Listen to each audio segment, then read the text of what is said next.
Bei Gameplay-Videos, und da beschränke ich mich nicht nur auf Let's Plays, ist es ja wichtig, dass das Videomaterial von der Qualität her sehr gut aussieht. Also ist das Bild scharf, sind keine Pixelfehler vorhanden und natürlich muss es auch flüssig laufen. Und flüssig laufen ist hier das große Stichwort, denn nicht jeder hat einen krassen PC, wo wirklich jedes Spiel mit konstant 60 FPS läuft. Insbesondere wenn dieses parallel noch mit aufgenommen wird, weil das Aufnahmeprogramm ja auch etwas Leistung benötigt, unter anderem fürs Encodieren. Warum erzähle ich euch das überhaupt? Nun, ich möchte aufgrund einiger privater Arbeiten ein History of Chaos Video dazu machen, damit ich da etwas weiter vorankomme. Was genau, verrate ich hier mal nicht, hat ohnehin nichts mit dem Kanal zu tun, denn das Thema stabile Framerate war damals schon ein ziemlich schwieriges Thema gewesen.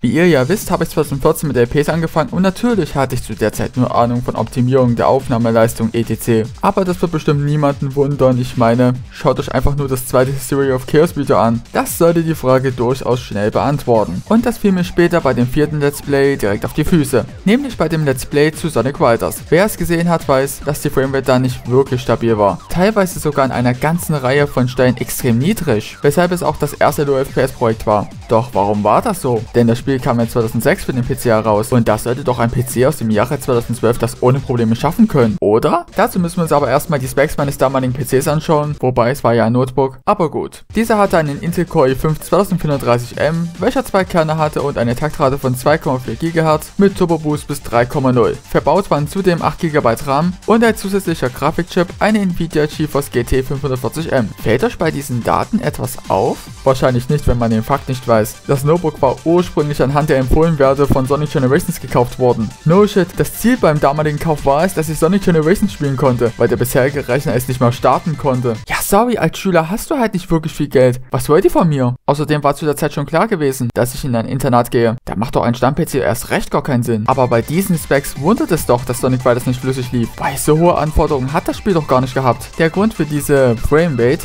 war die Aufnahmesoftware selbst gewesen, auch bekannt unter dem Namen OBS. Also nicht OBS Studio, was ihr kennt, sondern das Vorgängerprojekt Open Broadcaster Software. Und dass das alte OBS, was Performance angeht, nicht gerade sehr stark war, wissen mit Sicherheit alle, die es genutzt haben. Es wäre bestimmt besser gelaufen, wenn ich zu dem Zeitpunkt den Nvidia NVMe Encoder genutzt hätte. Aber davon hatte ich zu der Zeit null Ahnung gehabt. Und mein aktueller Tipp ist immer, verwendet immer einen Hardware-Encoder, weil ihr so mehr Leistung bei den Aufnahmen zur Verfügung habt. Es gibt zwar auch noch Intel QuickSync, aber ganz ehrlich, lasst die Finger davon. Von der Leistung her bringt es kaum Vorteile, sondern eher Nachteile. Sonic Riders war jetzt nicht das schlimmste Low FPS LP gewesen, was jemals hochgeladen wurde, dazu kommen wir gleich. Und interessanterweise hat es scheinbar niemanden abgeschreckt, wenn ich mal so auf die Bewertungen bei den Videos schaue. Gut, die Kommentare wollte ich mir auch nochmal anschauen, aber YouTube musste diese ja löschen, als ich das Projekt auf privat gestellt habe. Echt lächerlich, oder? Ich empfinde den Titel Low FPS LP bei diesem Projekt sogar schon etwas übertrieben, nachdem ich mir die Parts im Zuge der Produktion des Videos nochmal angeschaut habe, weil es definitiv schlimmer geht und größtenteils war die Framerate ja sehr stabil. Wenn auch keine 60 FPS, aber das lasse ich hier mal außen vor. Und ich denke, ihr werdet bestimmt der gleichen Meinung sein. Und ich hoffe, ihr seid schon gespannt darauf, wie schlimm es werden kann. Natürlich sind nicht alle Projekte, die extrem wenig FPS hatten, absichtlich so gewollt gewesen. Es gibt auch Fälle, wo ich aufgrund gewisser Umstände dazu gedrängt wurde.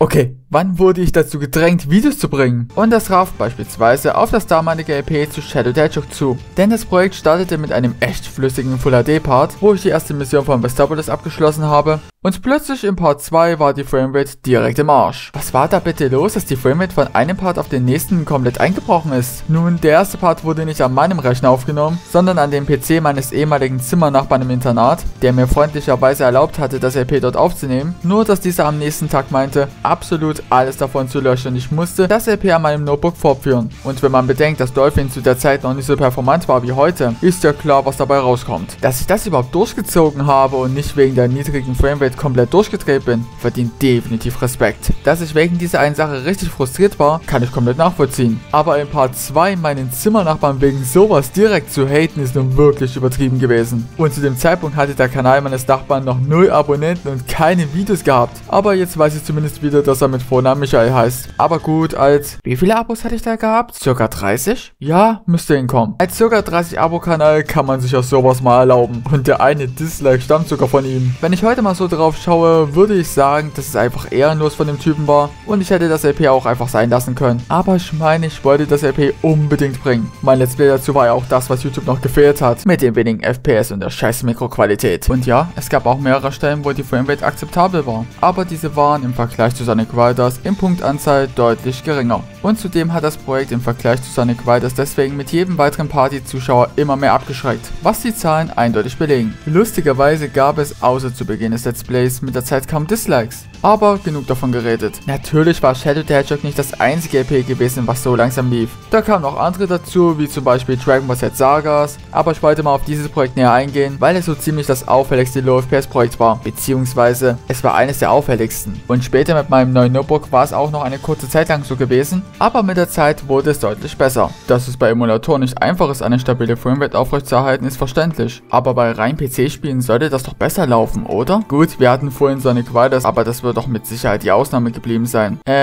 Nicht ganz. Minecraft ist ja jedem ein Begriff und da musste ich damals auch damit kämpfen. Nur ist es hier so, dass ich es selbst verschuldet in Kauf genommen habe. Denn ich war schon immer ein Fan des Hannibal Texture Packs gewesen und natürlich musste ich es bei den Aufnahmen mitbenutzen. Und da wir ja wissen, dass x64 Texture Packs einiges an Leistung fressen, ist ja klar, was dabei rumkommt. Und ich hatte da Minecraft schon auf das Maximum optimiert, was geht. Ich weiß, die ersten werden sagen, dass man doch Optify nutzen soll, weil damit noch mehr rausgeholt werden kann. Aber ich war damals der Ansicht, keine Mods für solche Projekte zu nutzen. Gut, sagt der in späteren Projekten den SEO-Mod benutzt hat. Oder den Word-Downloader. Und nur so am Rande. Ich wusste damals nicht, wie man Mods überhaupt einspielen konnte. Selbst verschuldet dafür zu sorgen, dass ein Spiel nicht mehr so performant läuft, ist eine Sache. Aber ein Spiel zu wählen, wo man genau weiß, dass die FPS vor einbrechen werden, das ist schon eine höhere Stufe. Aber so verrückt kann doch Chaos nicht gewesen sein, so etwas durchzuziehen. Oder etwa doch? Die Antwort ist leider ja. Im Sommer 2015 habe ich auf das neue Gaming Notebook gewechselt und vorher wollte ich unbedingt noch Sonic Generations als Let's Play bringen. Und das obwohl ich wusste, dass das Spiel selbst ohne Aufnahme nicht flüssig laufen wird. Klingt wirklich dumm, aber ich habe es damals eiskalt durchgezogen. Getreu dem Spruch, mit Sonic Generations hat es angefangen und damit hört es auch auf. Und klar klingt der Gedanke hinter dem Spruch schon etwas interessant, aber es mit Sonic Generations zu beenden, was ein Jahr nach dem Kauf des Laptops schon nicht mehr stabil lief, war wirklich dumm gewesen. Und das haben die Leute, die sich das LP gegeben haben, auch gedacht, wenn man sich mal die Zahlen dazu anschaut. Aber wenigstens eine Sache hat dieses LP erreicht. Es hat das Ende der Low-FPS-LPs markiert. Ich weiß, es ist eigentlich kein Grund zur Freude, aber es muss einfach mal gesagt werden.